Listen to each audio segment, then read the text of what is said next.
Tell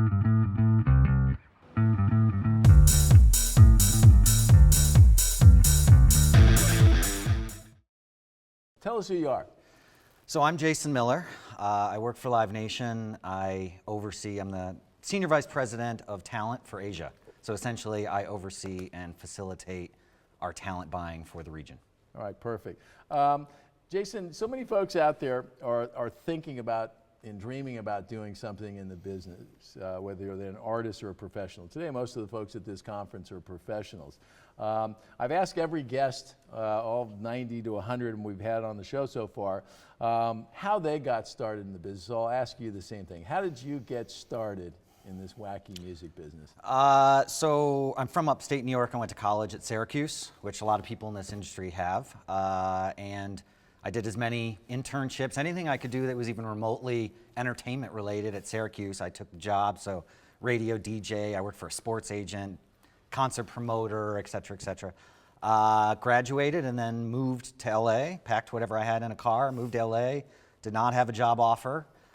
Just figured I'd rather move to LA with sunshine than move to New York with a terrible job offer. So I did that and got a headhunter, believe it or not, and sort of parked myself. I remember I actually parked myself in the lobby of one of the agencies and just saying, I just want to talk to somebody. Just give me somebody to talk to. And after I'd been there for about 2.5 hours, the woman, the assistant of the HR director came out and she said, you do realize you could sit here all day and no one's going to come talk to you. If we're interested, we will call you, sort of thing. And while I was sitting in the lobby of one of the agencies, one of the other agencies called my phone back home. This was pre-cell phone days, right? So, and saying you've got an interview tomorrow. So I ended up working at CAA for an international agent I was his assistant for 4 years. And then eventually they made me an agent and I continued to do that for another 7. Love that. You were sitting in the lobby. I'm surprised they didn't come out and say, and by the way, you do know that if you don't leave, we're going to arrest you and have you yeah, that taken out of too. here. I've seen that done at agencies as well. Yeah, that's when they got a job and then were left and Right. taken to the door, yes. Yeah. I was never escorted. I went willingly myself. Let me ask you this. You said that you worked inside an agency, and I love your spirit of not taking no for an answer. We'll come back to that one a little bit later. I was very fortunate when I started in the business to have a couple guys that took an interest in me when I first started. Bob Geddes and Brian Murphy, who you probably know, right? And so for me, I understood very clearly how important it is to have mentors in particularly in this business, but I think in general. Did you have some mentors along the way that helped shape your mentality about the business? Yeah, in terms of the business, I'd have to probably say my boss at CAA, Chris Dalston, who was head of the international division there, still is, obviously gave me my first job post-college and shepherded me through the agency world for a long time. So he's probably my #1 mentor. And it's funny because now I'm on the other side of the phone buying from him. It's funny how the world works. It's a small business, you know? Yes. And then, personally, I think my father, when it comes to work ethic, he always worked real hard, and I sort of try and model my career after his in that way. So. Let me ask you this. You went to school at Syracuse. They have a big music department at Syracuse, the Martin Bandier. I was going to say the Marty Bandier, but I'm sure it says Martin Bandier on the building. Right. Were you studying music business at Syracuse? I was there, in its very early days. So at the time, you couldn't major in the music industry. It wasn't even a minor. They called it a concentration. Essentially, you took every class that you could find that was even remotely related to the music business, and they would give you some sort of concentration in that. But okay. Has it been your experience now that the stuff they were teaching you in college, was that different than what you actually learned on the playing field? Is that a loaded question? No. Okay. No, it's not. All right. Certainly there was a number of things that I think were different. Everyone's got to find their path in the business as well. I think one of the things that was so great about being at CAA, being an assistant, and I'm sure this is true at any of the major agencies, is you learn real quick maybe not what you want to do, but what you don't want to do. I want to talk about your experience there at CAA. One of my guys here, Joe Lilac, was an assistant for 4 years over at William Morris. Okay. And it makes for a great training for somebody that's looking to be in the business. And I think the main reason is because it teaches you, consciously or otherwise, your first introduction to this idea of networking, knowing who the players are and what they do and what their hot buttons are and what they can do for you, and sometimes in what cases what they can do to you.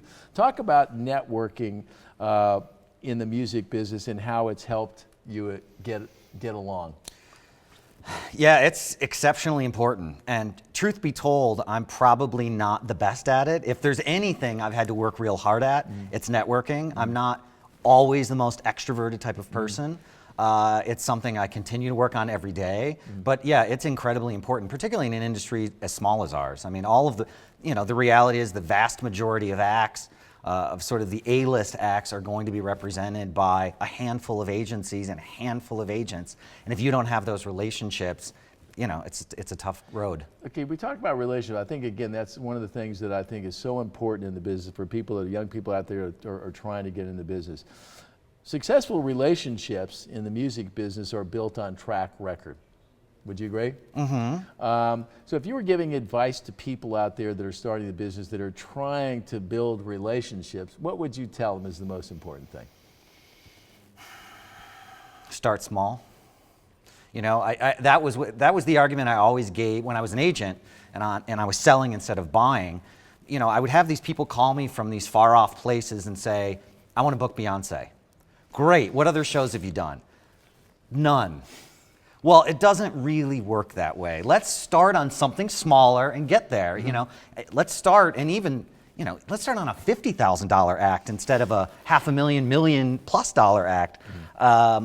And really the people that took my advice and did that and helped me with acts that maybe weren't as easy to sell as a Beyonce, those were the guys that, trust me, I wanted to do them a favor in return when they helped me out. Yeah. How important is it for people out there to understand this notion of doing what you say you're going to do? You worked in an agency, you know how. Yeah, well, and the argument on, or the knock on many agents would be that they don't do that. I sort of prided myself on transparency as best I could, and honesty and sticking to my word and not playing favorites. But I played favorites when it made sense to. I played favorites to guys who helped me. And so, if you came in at the 11th hour and tried to throw money at me, that's probably not going to work as well as some guy who I've been working with for years and have built a strong relationship. Yeah, and I find that those relationships are built on trust for people when a promoter particularly, right? When you got some guys internationally, and I've presided over a number of international tours in my years as a manager. It's a lot different than coming to the Polestar convention and talking to the Live Nation or the AEG guys who you're going to see, you're going to play golf with. When you get an offer from somebody in Manila that you've never met, who's offering you, you have no idea what the marketplace is. That track record is important, right? Yeah, exponentially important. Yeah. It's the most important thing, and I think as an agent, your number one concern is getting paid. That's the fastest way you lose an act, is not getting paid. So everything else is secondary. Yeah. Marketing it's all great if you're great at marketing and you know them and you know the fans and you're big on social media and you've done lots of shit. That's all great. But am I going to get paid is always the number one thing. So it's scary. Yeah. Now you've always worked on the international side of the touring business. Predominantly. Yes. How much have you seen that the importance of international touring play out in today's world?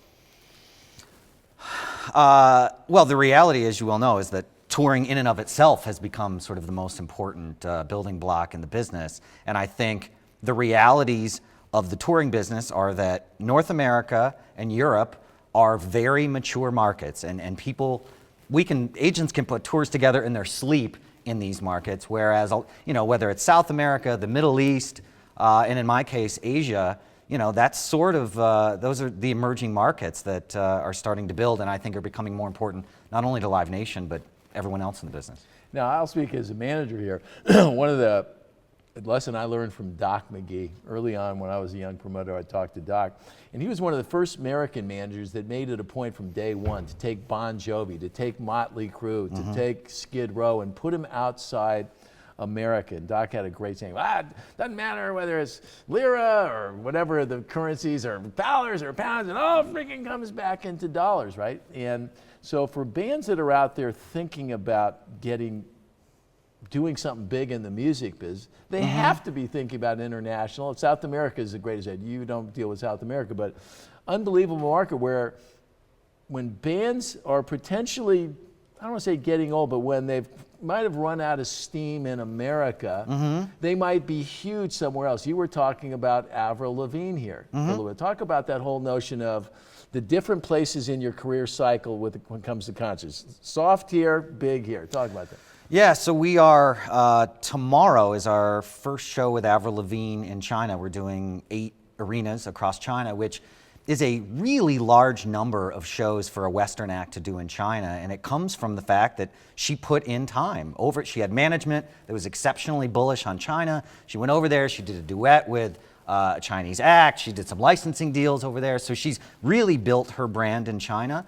And you know, that's smart on her part, it's smart on management's part, and I think what a lot of artists fail to recognize is that a lot of these markets, particularly the emerging markets, and the same could probably be true in Europe as well, is that I think those fans, like it or not, stick by you more than the American audience. You know, if you're not the hot thing of the moment in the United States, you can lose ground real quick. Whereas there are a number of acts who maybe aren't as popular in the United States, but they can still be playing arenas back in Europe, and the same is true in Asia. Yeah, I think the classic example was Bon Jovi, one of Doc's clients, who was definitely in a down period here in America and was playing 4 and 5 nights at Wembley Stadium. And all I could think of at the time was Doc going, hey, those pounds turn into dollars, and it was smart. Let's talk about the Far East. You know, Incubus played some shows in China 4 or 5 years ago, and hopefully nobody from China will see this. But he called me up and told me that he never wanted to go back there again. He found that the attitude was there a bit repressive. The production qualities and things that we were used to here in America were second rate by any standard. Is that changed now? I know we went through a similar thing in South America, and now it's first rate. Is that the case in the Far East? So how many shows did he do? We did 3 or 4 shows. Okay. He said he never wanted to go back. Okay. Well, yeah, I hope none of our artists today, I hope Avril Lavigne doesn't say that tomorrow. The reality is Shanghai and Beijing, the quality of the hotels, the quality of the production, the quality of the arenas, is second to none. It is, you know, the Mercedes-Benz Arena in Shanghai is as good as any arena you would play anywhere else in the world, for sure. And, you know, the reality is once you get to that second tier, there's probably, you know, a dozen markets that are legitimate concert markets that you could go into. The quality is less than Shanghai and Beijing, but I would hope that people wouldn't say, I never want to play here again. I think things are turning. I think everything is getting easier. It's not easy. It's not like promoting in the United States where you just flip on a switch and put a show on. With no disrespect to my American colleagues, there are just unique challenges to Asia in general that I face every day trying to put these tours together, and certainly China is no exception. You know, we've got to get licensing and permits. Live Nation can't even do shows in China on their own legally. We can't sign ticketing deals. We can't sign venue deals. We have to have local Chinese partners involved in order to do business. And when that happens, certainly some complications could potentially arise. Yeah. Here's another thing that we noticed when we were down in China. Whenever the band would play internationally, I would go online and check the reviews, social media, bulletin boards, chat boards, and so on. When we played down in China, nothing. And it reminded me that in China, in particular, they really had put the screws down on the internet. Nothing leaves that they don't want to leave. Is that still the case down there? And if that's true, is there a discussion amongst fans in China so that somebody that sees the show in Shanghai might want to come and see the show in Beijing? Yes. I mean, the reality is they have their own versions of all the stuff we have here. So they have their version of Facebook, their version of YouTube. So yeah, absolutely, social media has exploded in China, and I think you would find it's probably a bit different today than maybe it was a decade ago. How difficult do you find it to find the kind of partners that you need that can execute, understand the local traditions and regulations and so forth? How difficult is that for you guys? Doesn't seem like an easy one. It's not, and we have people, I don't speak Mandarin, so that's why we have people in China that do. And we've got, both Western staff and Chinese staff in our offices in China. And the business development that's done to find partners can be challenging. There are approximately 175 cities of over 1 million people in China.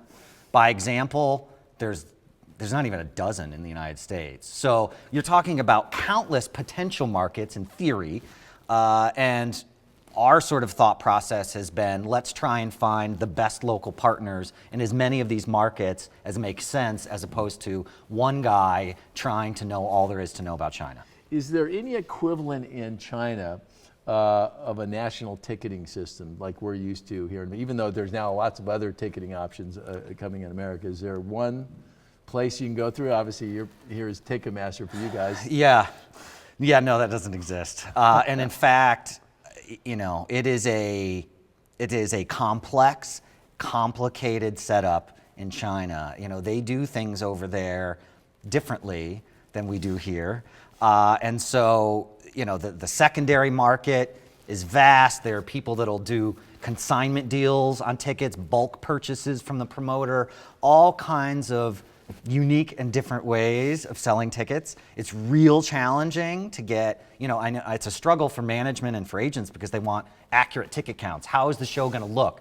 The reality is, we'll make sure it looks good, but we're not exactly sure where all the tickets are because, they're being given out. That's just the way it's done over there. Yeah. It's not, you could go to Hong Kong, you go to Singapore, nearly any other place in Asia, certainly Northern Asia, and it's going to be a much more strict sort of scenario. But China is unique, and what we're finding actually, I'm also, a smaller part of what I do is bring Asian talent to the United States. So we are bringing the biggest Asian rock band, which is Mayday. They speak Mandarin, they're from Taiwan. They sold out 2 Birds Nests in Beijing, that's 200,000 people headlining. Wow. So we're bringing them to the United States in March. They're playing Madison Square Garden, which we think is going to sell out, the Sports Arena in LA. And what I'm finding, back to your point about ticketing, even Chinese Americans in the United States don't want to buy tickets the same way as everyone else does here. So literally, we're consigning some tickets, small amounts, to grocery stores, wherever the fans are going. If that's the way they want to buy tickets, then so be it. It's interesting you should say that. I think that might be the big overriding theme of the music business, or should be. For years in the record business, record comes out on Tuesday, you're going to pay this price. It was all tried and true. And I think the music or the record industry lost sight of the fact that it wasn't really about what worked for them, it was what worked for the customer. And in today's internet world, I find that seems to be the mantra, which is, I'll buy your thing, whether it's a ticket or a record or a song or an album, but I'm going to do it when I want to, the way I want to. And the businesses that have fought that have gone by the wayside. Fair comment? Fair comment. Yeah, for sure. Perfect. I want to talk to you about another idea. There's so many gatekeepers. We talk about this a lot on our website. Kids will call up and they'll send me notes. Hey, I got a problem with location, or this is a problem, or that's a problem. And I refer to all of these as gatekeepers, whether it's a radio station playing your record, whether it's Rolling Stone deciding whether you're on the cover, and so forth. But they also happen in the context of building careers, right? We were talking earlier with one of the guys from Live Nation about Paul Tollett and the whole development of Coachella, where he had 1 million people telling him why it couldn't happen or why this couldn't happen. In your career, are there any great moments that you can think of where there was some gatekeeper who was telling you that you couldn't do something and you said, you maybe not said it this way, but took the attitude of, fuck the gatekeepers, I'm doing this? Well, certainly it started when I was sitting in the lobby of that agency. I think that was very early. I didn't even have a career. So, and that gatekeeper, it didn't pan out so well. I didn't actually meet anyone that day, but things turned out okay. I don't know that I would say that I've had a number of people hold me back. I would say that I've elected in my career to take chances maybe when other people wouldn't on things. I left the agency business when I was doing, sort of at my peak at that time. I was doing really well. I had some great clients. But I felt like there was a moment in time where both personally and professionally I could take some chances, and I may never get that time again. You know, I didn't have a wife, I didn't have kids, and it felt like now's the time for me to get, and I ended up working for myself for 6 years. And that was right at the time when the economy crashed.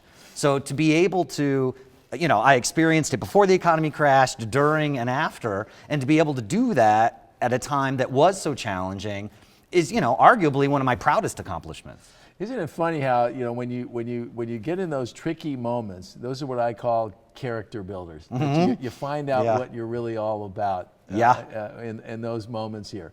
One final question for you here. If, a lot of the folks that come to our site are, like I said, are dreaming about doing something in the business. We know there's tough getting started.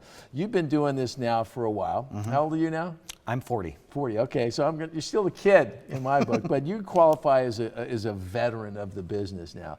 If you were giving some advice to somebody that stopped you and said, hey, Jason, I'm thinking about getting in the music business, knowing what you know about the business, knowing how your path, what advice would you give somebody that's just starting off today? Well, the good news is someone starting off today is already far more tech savvy than I am. So that's the good news for them. I had to learn as I went, and I'm still not, I get by, I do okay.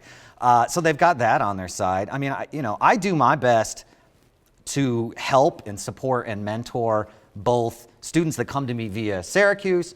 I also went back to school. I got my MBA at one point. So UCLA is an alma mater of mine as well. So I try and help them. There's a variety, I try and be helpful because I know how challenging it was when I started to find people to talk to.